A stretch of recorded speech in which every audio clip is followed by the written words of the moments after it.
السلام علیکم دوستو۔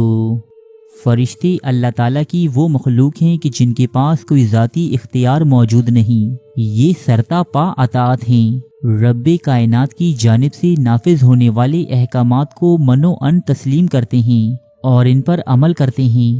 دوستو، ہم زمین پر بسنے والے انسانوں کی تعداد شمار کر سکتے ہیں۔ مختلف احادیث کی روشنی میں جنات کی آبادی سے متعلق اندازے بھی لگا سکتے ہیں، تاہم فرشتوں کی تعداد اور آبادی ہماری تصورات اور پیمانوں سے کہیں زیادہ ہے۔ اللہ تعالیٰ قرآن مجید میں ارشاد فرماتا ہے، اور تمہارے رب کے لشکر کو اس کے سوا کوئی نہیں جانتا۔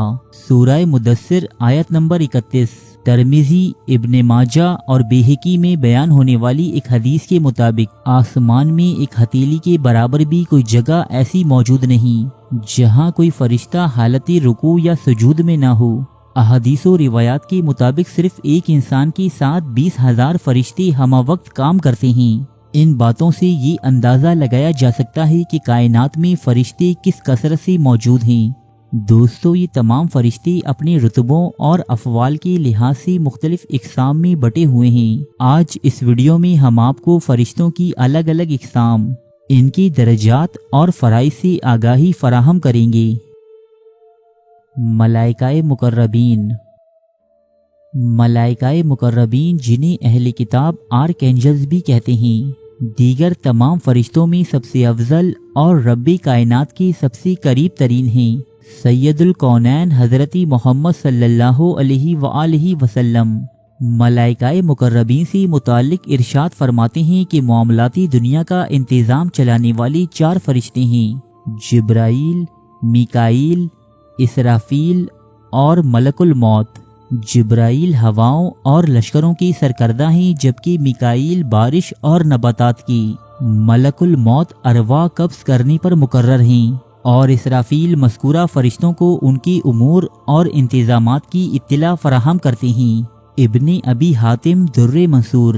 ان ملائکہ مقربین کی رسائی سدرۃ المنتہا نامی ایک مقام تک ہے۔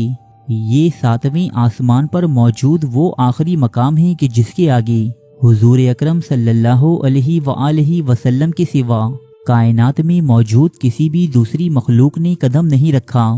ملائکہ مقربین کہلائے جانے والے یہ فرشتے انبیاء علیہم السلام تک وحی پہنچانے اور مختلف سرکش قوموں پر عذاب نازل کرنے کی ذمہ داریاں بھی نبھاتے رہے ہیں۔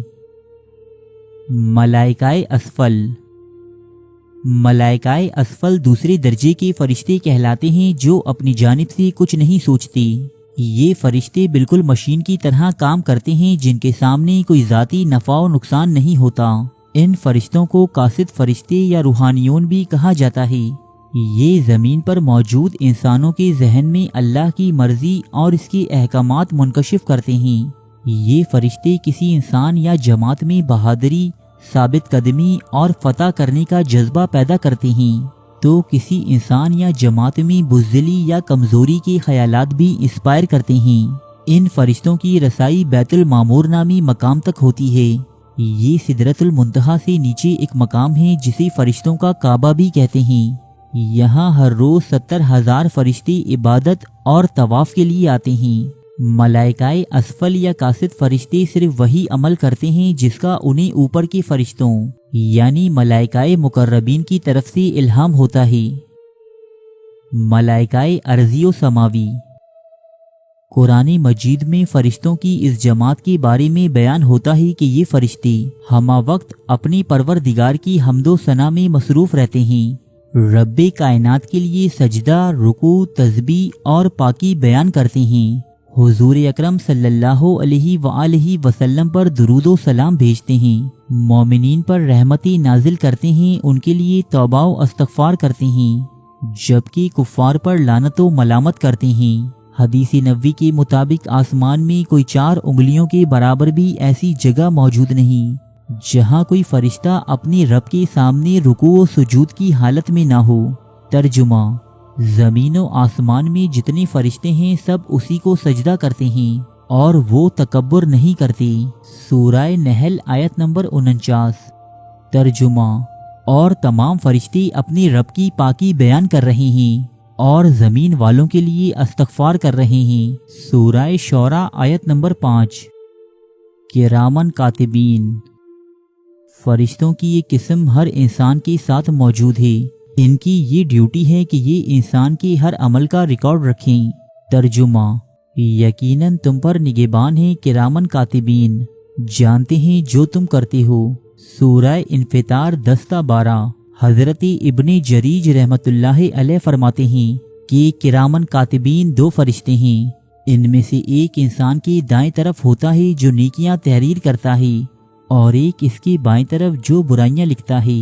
دائیں طرف والا فرشتہ اپنے ساتھی کی گواہی کے بغیر نیکی لکھ دیتا ہے، مگر بائیں طرف والا فرشتہ اپنے ساتھی فرشتے کی گواہی کے بغیر کوئی برائی نہیں لکھتا۔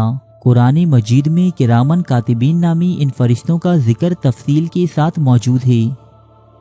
خزنۃ الجنہ، جس طرح اللہ تعالیٰ نے زمین پر بسنے والے انسانوں پر فرشتے مختص کیے ہیں، بالکل اسی طرح جنت اور جہنم میں بھی فرشتوں کو انسانوں کا نگران بنایا گیا ہے۔ جنت میں رہنے والے انسانوں کی مددگار اور نگہبان فرشتوں کو خزنۃ الجنت کہا جاتا ہے۔ لفظ خزنہ خازن کی جمع ہے، جس کے معنی ہے کسی شے کی یا کسی جگہ کی حفاظت کرنے والا۔ بہت سی روایات کے مطابق ان فرشتوں کی سردار کا نام رضوان بتایا جاتا ہے، جنہیں داروغائے جنت کے نام سے بھی پکارا جاتا ہے۔ جنت کی نگران فرشتوں کی تعداد کتنی ہے اور یہ کون کون سی فرائض انجام دیں گے، اسلامک لٹریچر اس بارے میں کچھ زیادہ معلومات فراہم نہیں کرتا۔ خزنۃ الجہنم، خزنۃ الجہنم یا جہنم کی نگران فرشتے، اللہ سبحانہ تعالیٰ نے خبر دی ہے کہ یہ وہ فرشتے ہیں کہ جو جہنمیوں کو ابلتے ہوئے پانی اور زقوم پر مشتمل کھانا پیش کریں گے۔ جہنم پر تعینات ان پہریداروں کی تعداد 19 بتائی جاتی ہے۔ ان پہریداروں کے سردار یعنی داروغائے جہنم کا نام مالک بیان کیا جاتا ہے، جس کی معنی ہے قوت و سختی۔ یہ بہت ہی سخت دل فرشتے ہیں جو اللہ کے کسی حکم کی نافرمانی نہیں کرتے، بلکہ انہیں جو بھی فرمان دیا جاتا ہے یہ اسے فوراً بجا لاتے ہیں۔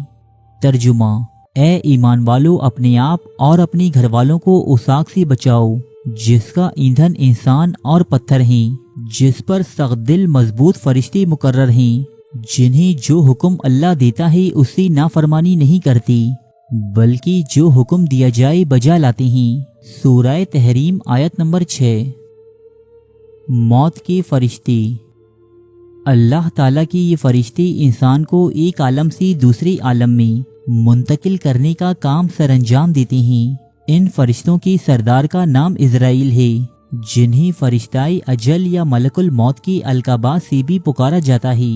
ملک الموت کی ماتحتی میں کام کرنے والے فرشتوں کی تعداد بے شمار ہے، جس کا کوئی اندازہ نہیں لگایا جا سکتا۔ قرآن کریم میں ان فرشتوں سے متعلق بیان ہوتا ہے، کہہ دیجئے انہیں موت کا فرشتہ فوت کرے گا جو تم پر مقرر کیا گیا ہے، پھر تم اپنے پروردگار کی جانب پھیرے جاؤ گے۔ سورہ فصلت آیت نمبر 11۔ حاملین عرش، یہ اللہ کے وہ فرشتے ہیں جو عرش کو تھامے ہوئے ہیں، اور وہ فرشتے جو اس کے ارد گرد ہیں، یہ سب اللہ کی حمد و تسبیح بیان کرتے ہیں اور اللہ کے حکم ماننے کو ہر دم تیار رہتے ہیں۔ ترجمہ: اور تو فرشتوں کو اللہ کی عرش کے ارد گرد حلقہ باندھے ہوئے اپنے رب کی حمد و تسبیح کرتے ہوئے دیکھے گا۔ سورہ زمر آیت نمبر 75۔ دوستو، یہ تھی فرشتوں کی چند اقسام جو کہ معتبر اسلامی کتب سے اخذ کی گئی ہیں۔ امید ہے کہ یہ ویڈیو آپ کی معلومات میں اضافے کا باعث بنی ہوگی۔ اگر واقعی ایسا ہے تو اسے لائک اور شیئر ضرور کیجیے گا، تاکہ آپ بھی اپنے جیسے دوسرے افراد کے علم میں اضافے کا ذریعہ بن سکیں۔